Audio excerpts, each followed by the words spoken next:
Alright, Phil, you asked for it. I'm going to give you a story. Alright, this video is a story for Generalsplatton. He put up a video telling stories about his past life, and I'm going to give him a video response. Now, this is a story I tell to my statistics students. Keep in mind, they are college age, okay? And this is not for sensitive ears, so if you're under 18, shut it off. Alright? Now, having said that, in statistics we have this concept called hoes and haws. They're hypothesis. And you always set up two hypotheses. They're opposites of each other. That way if you can reject one, the other must be true. And I always try to explain to students what a hoe is. Okay? So I'll ask, what's a hoe? And a lot of them will tell me different things. The most common answer is a slut. Now a slut is a woman who likes to sleep around too much from a guy's perspective. From a girl's perspective, it could be a girl with too big of boobies, or she's talking to the wrong guys, or she's just dressed provocatively in a way that girl doesn't like, so she's a slut. And a hoe is not a slut. Now, to get into what a hoe is, I always talk about some events in my past life. I used to live in a neighborhood that was income challenged, so to speak. Okay, they didn't have the best of incomes. In fact, the average income in that neighborhood was about $15,000 a year per family. We're not going to get into why I was living out there. My income wasn't at that level. There was just some extraneous reasons. And in that neighborhood, there were two white people, me and Larry, my next door neighbor. The neighborhood was predominantly Hispanic. Okay, I don't have a problem with Hispanics, except for I cannot stand Tejano music anymore because I heard it 24 hours a day. And I've never understood why they would get up at 7 o'clock in the morning, get drunk, and by noon we have little drunk Mexicans laying all over the yard going, ah! And then by 8 o'clock at night it's dead silent in the neighborhood. I never understood. That's opposite of the way I would do it. I'd sleep late, get up, have my fun, and go to bed. But anyhow, getting back to my host story. Oh, let me tell you why the neighborhood was so poor. How you knew the neighborhood was poor.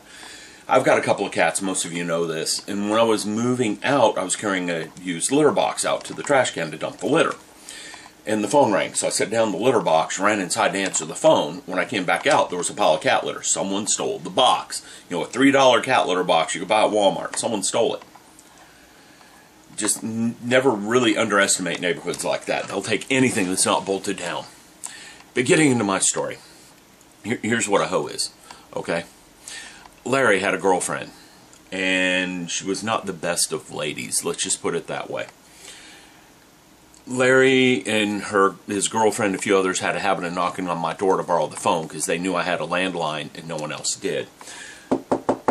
So I heard knocking on the door. I answer it. It's Larry's girlfriend. She says, "Can I borrow the phone?" I say, "Sure." I hand her the phone, close the door because I don't want to smell that thing.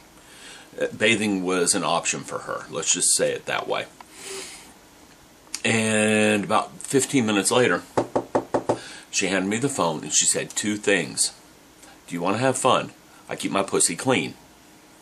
It's got to be the worst pickup line I have ever heard from any woman. Okay?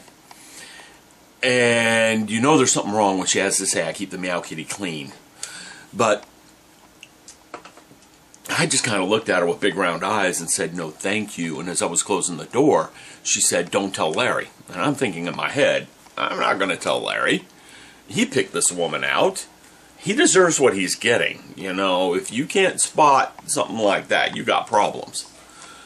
Okay? Now, that doesn't necessarily make her a hoe. It just makes her kind of a loose woman with an itch, kind of a slut, if you will. Okay? And what made her a hoe is what happened a couple of weeks later. Knocking on the door. This time it's Larry. He's crying. Okay? And I'm like, "Larry, what's wrong? You know, what can I do to help you?" And he says, "Come with me." Because Larry's kind of a nice guy. He's a little misguided. He's had some bad luck. Not the brightest bulb in the pack, but he's a decent guy. So I follow him over to his house, and his refrigerator's in the door. And he said, "I can't get in the house. Can you help me?" So I help him push the refrigerator out of the way. We get in his house, and there's nothing. She cleaned out his house, took everything he owns, absolutely everything. And that's what made her a hoe. She got in his life, used her female ways to get in his life, and then she screwed him over and took him for everything he had. The moral of the story is you always reject hoes. You never want a hoe in your life. Guys don't want hoes because, you know, you'll pick up a woman in a bar, the next morning your big screen TV's gone with a little note saying thank you.